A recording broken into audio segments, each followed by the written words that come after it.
Bugbath first started, I wanted to write kind of cornball, pop song, rock song kind of things.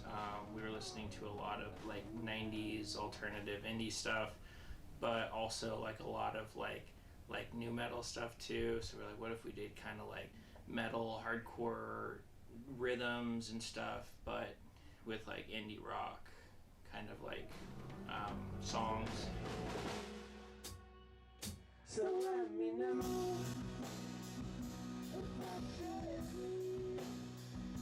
if you want me to stay. No, I'd be more than happy.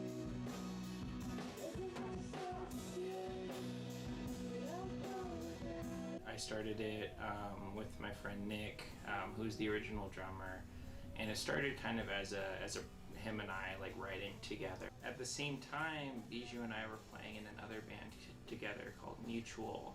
I was playing bass and she was drumming, and that was like 2018. And then Bugbath started like late 18 or so. And then our buddy Watson hopped in on bass because for a long time it was just a three-piece. And in 2019, Watson couldn't make it to a show. It was like, who can fill in for Watson on bass for this one show we had? We were playing with this band, Woolworm, in Fresno. It was like, okay, we need a fill-in bassist who can learn the parts. And I asked you, and you had like 2 weeks. You had never played bass before. Or guitar, yeah. You learned all the songs, you killed it. It was really good.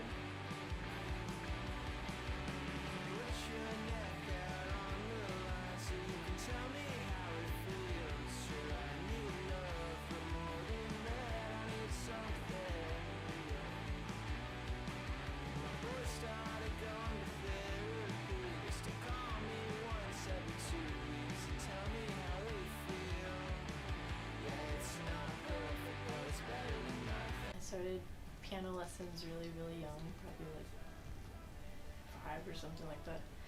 My parents are both musicians, so they've always been playing music together and like professionally, just around the house, so that was really influential. And then my uncle played drums, and so I begged them for a drum set, and it took a while, but I just had a snare drum in my bedroom for like a year until they believed that I actually wanted to play. And then I started a band called The Hex, but like what the heck, not the Hex of the Hex. And that was like an all-girl band, and that was, yeah, we never played a gig. I started playing music in 4th grade. I joined the marching band, well, not marching band, it was like the concert band equivalent for 4th graders at my school, and I kept doing concert or marching percussion through high school. I started playing guitar when I was 12, and I started my first band when I was 15 called The Living Daylights. We'd play like the quad during lunchtime at school or like the county fair.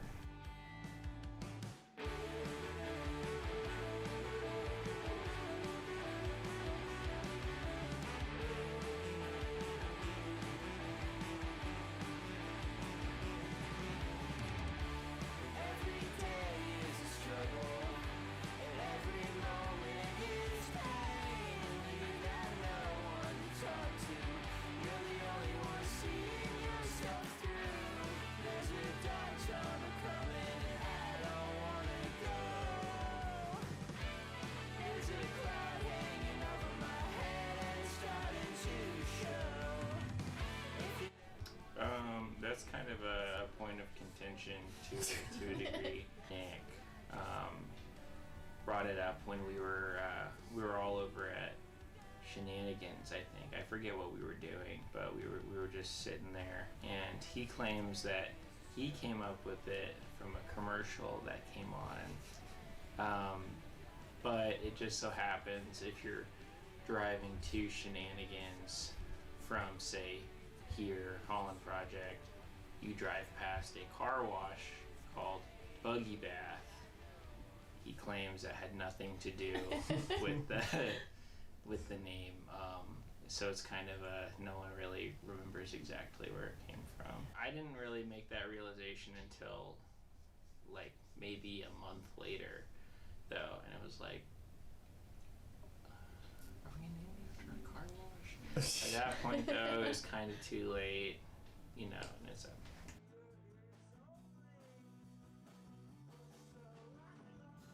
COVID started, the band kind of fell into a weird zone, and Watson left the band for a little bit, and it was like, okay, Bijou, you were already playing bass, like, do you want to play bass full time? And it's like, we're not playing any shows or anything right now, like, let's just work on new music. So then you started working with us just on bass, and then right after that, Watson was like, I want to rejoin the band. It's like, okay, well, we already replaced you on bass. Do you want to play guitar? And he was like, yeah, because he has a band that's like his project called Pry, and it's like post-punk, kind of like ethereal rock stuff. It's really cool, but it's like very different than Bugbath. So he was like, this will be a stylistic challenge for me, this will be fun, and it worked out really well. And we did the whole album with him on guitar and you on bass. And kind of like around that point, like around when we put out the album, the whole lineup started shifting pretty significantly, just because people were moving, people were working on other stuff, and it became like a little bit of a revolving door thing. Nick moved to Vegas, so we got Draven to fill in on drums. We had a lot of like synth stuff that I recorded on the album that we wanted represented in the live shows, so we brought on Dylan to do synths. We brought in Julian to fill out third guitar, and eventually, after Watson moved, brought on Sandy to do, I guess Sandy's third guitar and Julian's second. Can't keep track.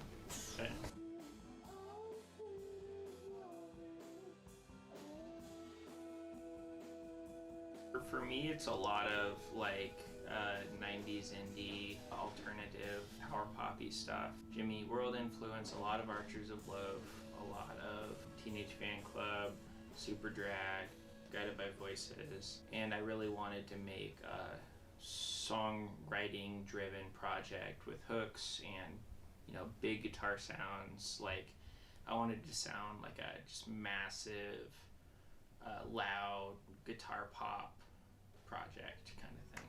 Well, he writes most of the music, so I would just say I agree with him.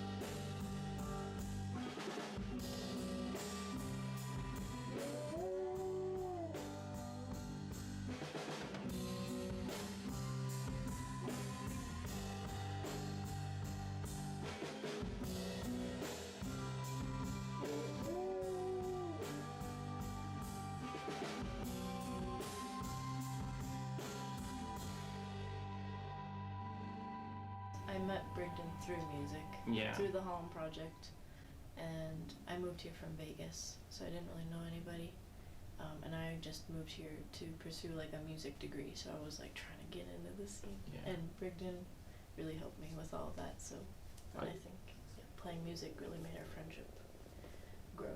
Yeah, all through music though, you know, playing shows together, booking shows for each other, playing in different same bands, all that fun stuff. Because I moved to Reno when I was 18. I moved up here for school. I've been playing a lot of shows in high school and whatnot, and I'm from Nevada City. And, you know, that's like a city of like 2,000 people right next to a city of like 10,000 people. Surprisingly a lot going on. Like, we played a lot of shows. There were a good amount of local bands, but coming up here it was like more shows, more bands, more cool stuff. You know, it's like the bands that I actually wanted to see and listen to. were coming through. They were playing Holland Project, and it was like, wow, I could like play with bands I actually listen to that I'm really stoked on. So I started volunteering at Holland.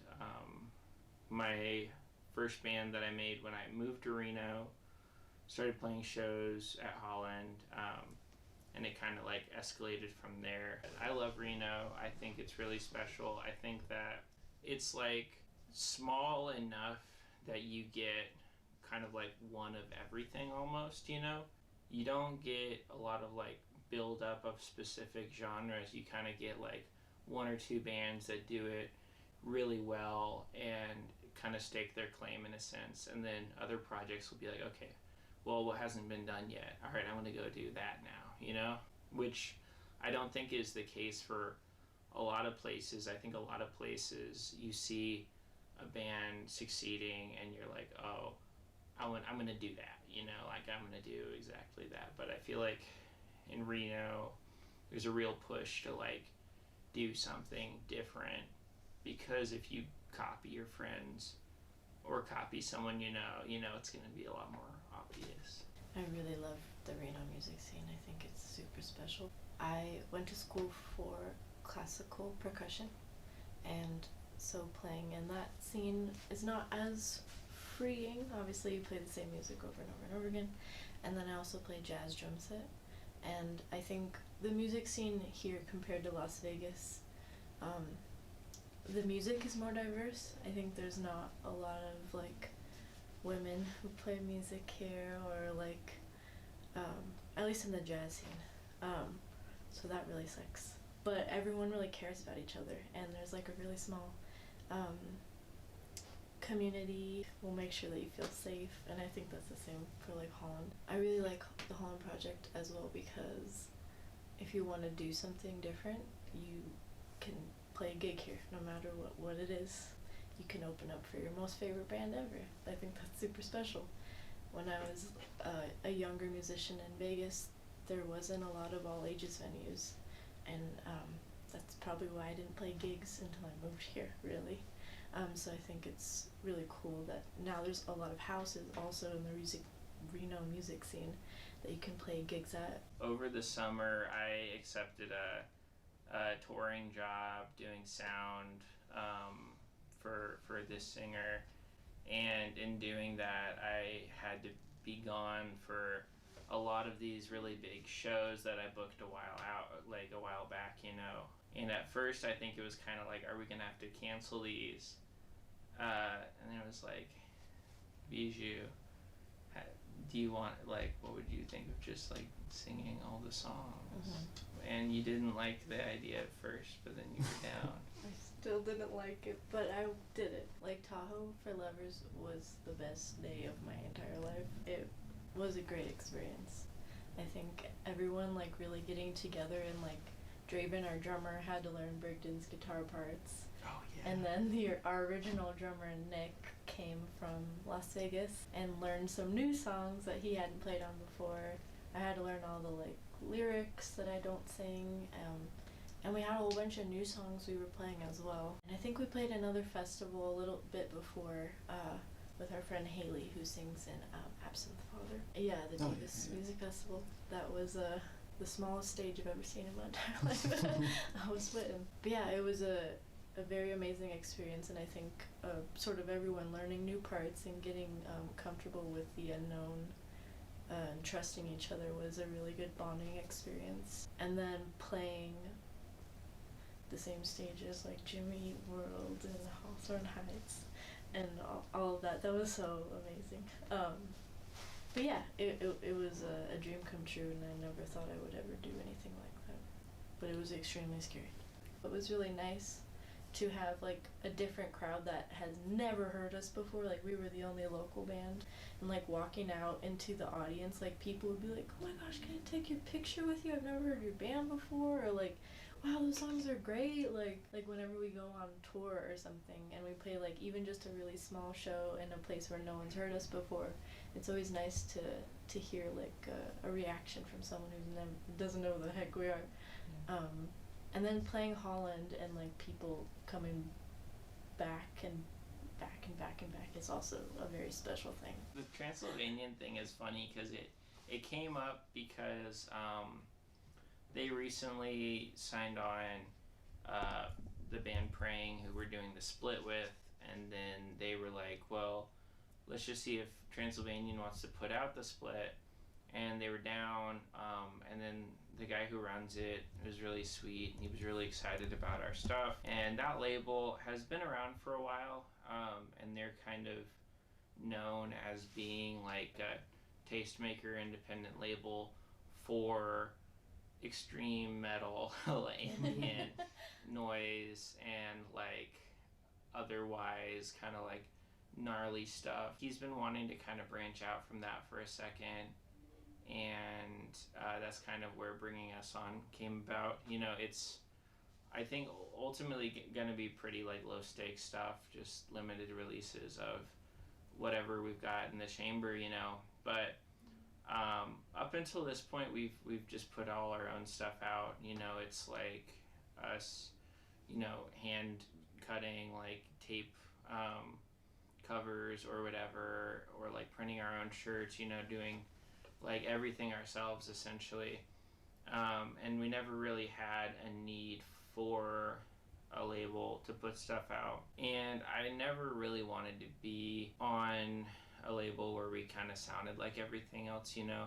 I think that it's easy for a project to get kind of like lost in the noise, especially when they're doing a sound that like is really in right now, or like there are a lot of other bands in our same like circle kind of doing the same thing or a similar thing, you know. And as much as I want to be like, oh, our project is different for this reason, and this reason, you know, you can't really prove that until you get someone to listen to it, right?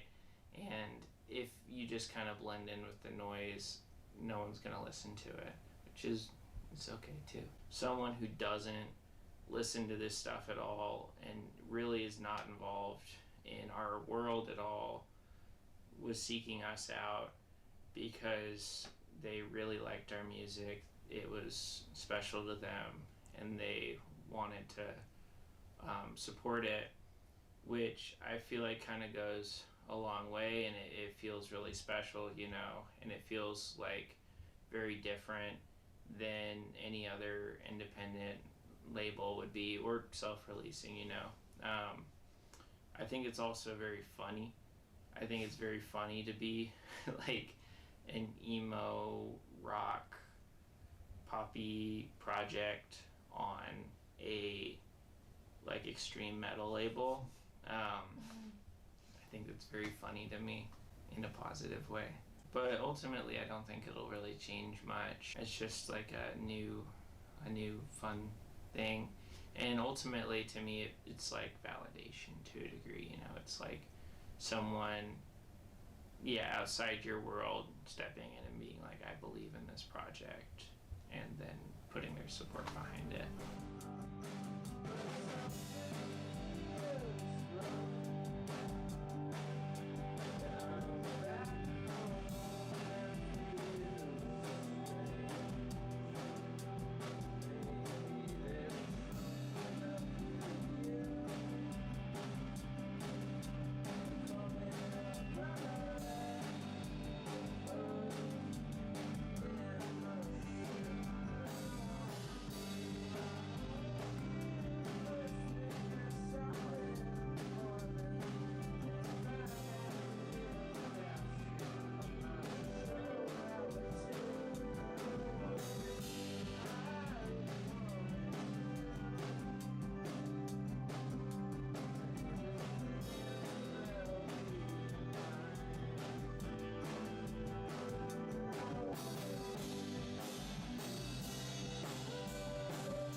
With the new stuff that's coming out, it's kind of interesting. Like, I feel like we've had this kind of like buildup of stuff that hasn't come out yet.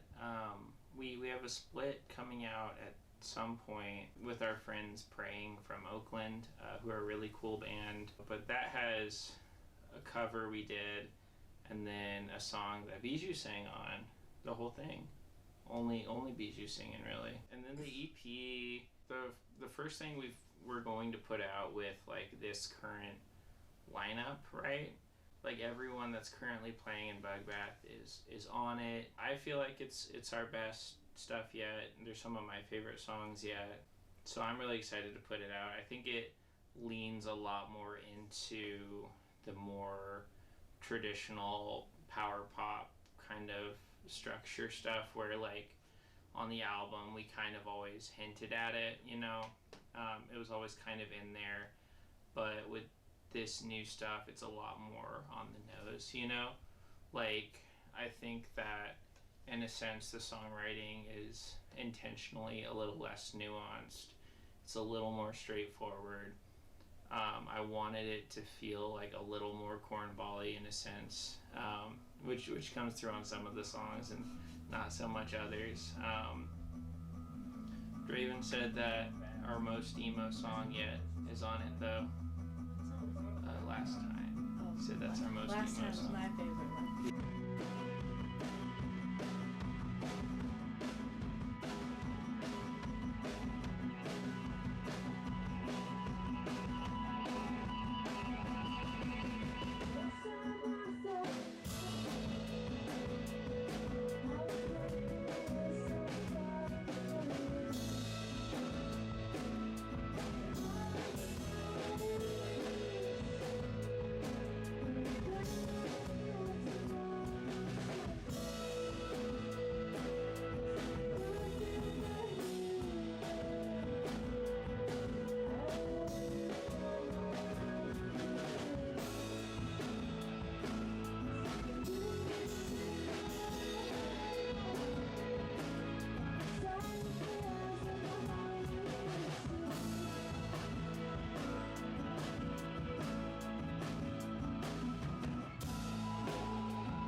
I'm excited for the EP. Yeah.